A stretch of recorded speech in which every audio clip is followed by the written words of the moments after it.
Let's go live for more on this. CNN's Jessica Schneider. She's outside Trump Tower. So, Jessica, let's go back to China real quick. What is the transition saying this morning about the president-elect's comments? Well, you know, Kate, they're not saying much, and what we can glean alone is from Donald Trump's conversation with the leader of Taiwan on Friday, as well as his subsequent tweets. Of course, that controversial call, a 10-minute phone call on Friday, and then a slew of tweets over the weekend criticizing China. But, of course, Donald Trump is defending the phone call. He says it was a call that was made to him by the leader of China. And also, VP-elect Mike Pence is defending the call as well, saying that this was just a courtesy call. But over the weekend, Donald Trump did in fact double down on his criticism of China, tweeting this. He said, "Did China ask us if it was okay to devalue their currency, making it hard for our companies to compete, heavily tax our products going into their country, the U.S. doesn't tax them, or to build a massive military complex in the middle of the South China Sea?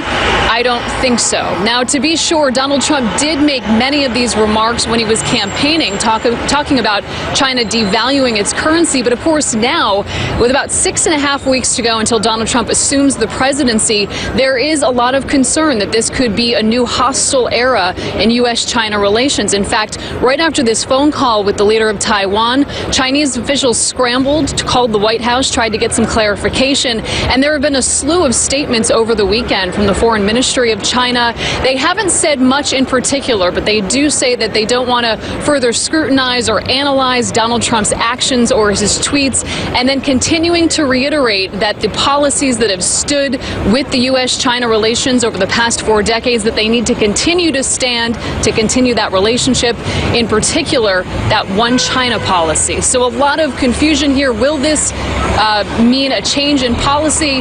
A lot to be seen, but definitely drawing some controversy over the past few days. Kate? Jessica, also this morning, the transition is just saying, and it got a lot of people's attention, that Ivanka Trump is planning to meet with Al Gore today to talk about climate issues.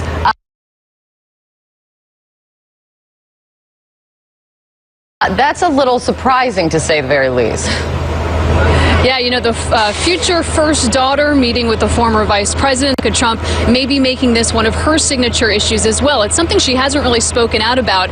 In fact, when we heard her at the Republican National Convention, she was focused on child care, making that her platform. But it appears that she may be shifting or adding to. So, yes, she will in fact meet with the former vice president, the former presidential candidate, Al Gore, right here at Trump Tower. That meeting happening today. And when asked if Donald Trump himself might meet with Al Gore, the transition team said that's not scheduled at this point, but who knows. And in addition, Kate, it's interesting. We've learned that Jared Kushner and Ivanka Trump are actually house hunting in D.C. It looks like that couple may make the move down to the nation's capital with their 3 children. That bearing questions as to what exactly Jared Kushner's role could be in the presidency. Of course, he's barred by anti-nepotism laws from actually taking on an official position, but we know that he's had Donald Trump's ear throughout this campaign, as well as during this transition process. But yes, the Kushners perhaps going down to D.C. We learned that they are house hunting down there. Kate? Well, and with the transition announcing this meeting between Ivanka Trump and Al Gore, it also renews questions of what is Ivanka Trump's role within the administration, the transition, because obviously Donald Trump has said over and over that the children are going to run the business. So this does raise a lot more conversation to be had. Jessica, great to see you. Thank you so much. Joining me now, CNN's chief national security correspondent, Jim Sciutto, who spent many years working in China, including as chief of staff and senior advisor to former U.S. ambassador to China. Richard Quest is host of CNN International's Quest Mean Business and is also editor-at-large for CNN Money. And Ron Brownstein is here, CNN senior political analyst and senior editor for The Atlantic. Guys, thanks for being here. Jim, first you, the call between Donald Trump and the Taiwanese president. What is your take on the real impact now, especially as we saw in the Washington Post reporting this morning that this call was in the works for weeks, maybe months? That's right. That fights the initial spin, right, which was this was just one of many congratulatory phone calls that Donald Trump received as opposed to arranged. here's the thing. I spent a lot of time covering China and in China. China is extremely sensitive to the most minor shifts in rhetoric, diplomatic signals, policy shifts, etc. To have the president-elect tweet out what, and we know the way Donald Trump uses Twitter, this is as expressions of his policy positions. To have a president-elect tweet out two very, I don't know if antagonistic is the right word, but very firm statements, shall we say, on major policy issues between the U.S. and China, economic policy, foreign policy with the South China Sea, that signal a substantive shift from a bipartisan, decades-long bipartisan approach to China, right? I mean, on those issues, but also in terms of Taiwan. That goes back to 1979, recognizing Beijing as the seat of China as opposed to Taiwan. When that happens from the president-elect, that's major. That's substantial. And while China's public statements have been very measured, saying, well, this is a trade relationship that has benefited both sides, I have heard, and I think this is quite credible, that inside China's foreign ministry, inside the Chinese embassy down here the street from us in Washington, D.C., that there is genuine concern about what's next with the U.S. And that's significant. And Richard, from your perspective, when you saw the tweet, Jessica read the tweet that Trump sent out over the weekend, directed obviously at China, saying several things. How do you describe the relationship between the United States and China, let's just say over the last 8 years under Obama, and what this kind of, do you think just these words is likely to change that relationship? Oh, yes. I mean, that's, it has all the potential for doing that. You have to understand, I mean, very much as Jim was saying, the idea of all of this whole business of diplomacy and communication between countries is that we're both doing the same dance in the same direction. So I agree with you that we're both going to do the foxtrot, and we start to do it. And we may not do it very well, but hopefully, if diplomacy is right, eventually we are both gliding around the floor. But what Donald Trump is doing is he is telegraphing to people who thought they were going to do the foxtrot that they're actually going to be doing the tango. And now the other side say, well, hang on a second, I thought we were doing the foxtrot. And somebody else says, well, no, I thought it was a rumba. Now, I give you this example, maybe it's an extreme example. The rules of diplomacy are there for a purpose. It means that when you sit down, you know where you're going and what you're doing. And that's vital in business. Who wants to commit billions of dollars of investment anywhere in the world, inwards or outwards, if you don't know? And beside the fact that I have this beautiful image of you and I trying the foxtrot, the tango, and the rumba at the same time, which would be quite something for our viewers to see. Ron, let me hear your take on this then. All of this in mind, what does that mean for Donald Trump's, at some point will be announced very soon, we think, maybe, his incoming Secretary of State? I mean, I found it interesting. I think probably everybody did as well. As this is happening, you have the former ambassador to China under Obama, the former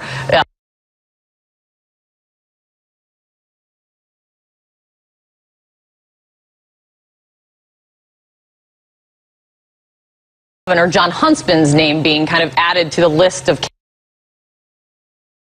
candidates that are being considered. Well, look, as Jay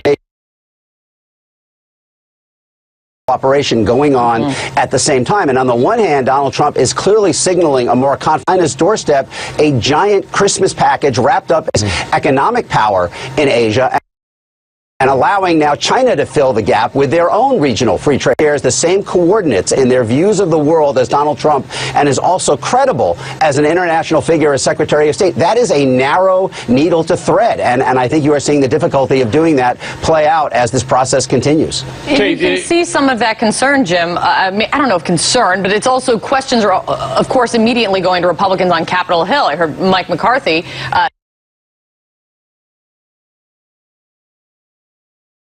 he was asked by reporters about this on the Hill. Mani Raja tweeting out that McCarthy was telling reporters that very powerful metaphor there, and go from rumba to mosh pit, right? I mean, because that's the difference here, is that we're swinging blows on the dance floor here now, and the thing about that diplomatic dance, I've been answering a lot of questions on Twitter. They're like, well, why is it bad to stand up to China? And I'm not a diplomat, I'm not a government official here, and I'm not making judgments about policy decisions, but the reason diplomatic language and communication matters is because it avoids wars. right? I mean, throughout history, this is the way difficult states with difficult relationships try to communicate important stuff without shooting at each other in the simplest terms.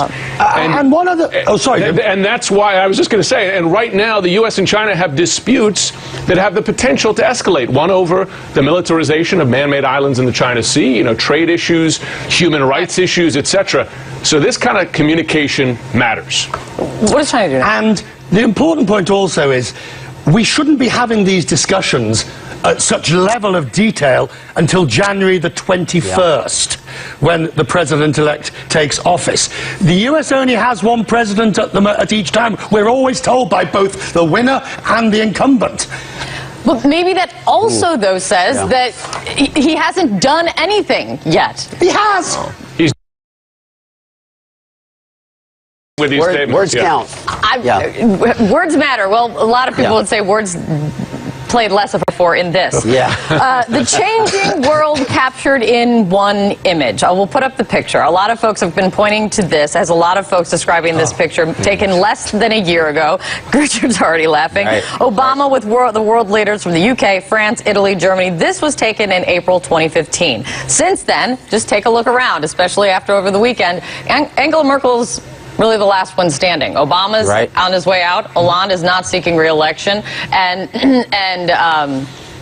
Renzi and Cameron have resigned or announced their resignations. What does that say about the world we're in right now? It says that when you have a sustained period of slow growth in living standards, you got a lot of political turbulence no matter what country you are in. And, you know, what we have seen is this global backlash in countries across Europe and certainly in the U.S. election among a big portion of the electorate recoiling against trade and immigration as a kind of a target as an explanation for those slowly growing living standards. But as we saw in Austria yesterday, that tide is not necessarily irreversible. And I think it is an enormous choice coming up, as Richard knows better than I, in France and Germany this year, with big elections at a time when Britain has already pulled back, when Donald Trump has signaled support for some of these kind of insular populist movements. Which way Europe turns in the next year is going to be a truly consequential choice, and one that is not entirely possible to predict today.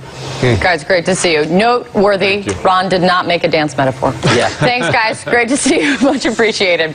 We're going to have more on our breaking news right now. That horrific warehouse fire in Oakland, California. The death toll rising this morning. Now 36 people are confirmed dead. And in the words of the Oakland fire chief, she absolutely believes the death toll will rise again. Overnight, they had to halt all search operations at the warehouse after finding the building unstable and at risk of collapsing on rescue workers there. CNN's Stephanie Elam is at the scene, joining us with the very latest. What are you hearing, Stephanie? Hi, Kate. Well, at this point, the structural engineer should be on scene now, working to make sure that this building is safe for them to continue their recovery efforts and also to find out what started this fire. They do believe that they've isolated the place where the fire began. In fact, take a listen to what the Oakland Fire Battalion Chief had to say about that. Where the steel is actually twisted and wrapped in the back of the building. We can see fire spread. ATF and our local investigators feel very strongly that they have identified the section of the building that is the area of origin. And they're also hoping that after they're able to shore up the building, that the firefighters will be able to get back in there, investigators will be able to get back in there somewhere between noon and 4 p.m. local time, so that they can continue these efforts to recover victims. And as you said, they do believe that they will recover more victims inside of this building. A slow, painstaking process that they say will continue to move at this speed, simply because they do not want to miss anything. They do not want to miss anyone, despite the fact that rain is in the forecast for later on this week, Kate.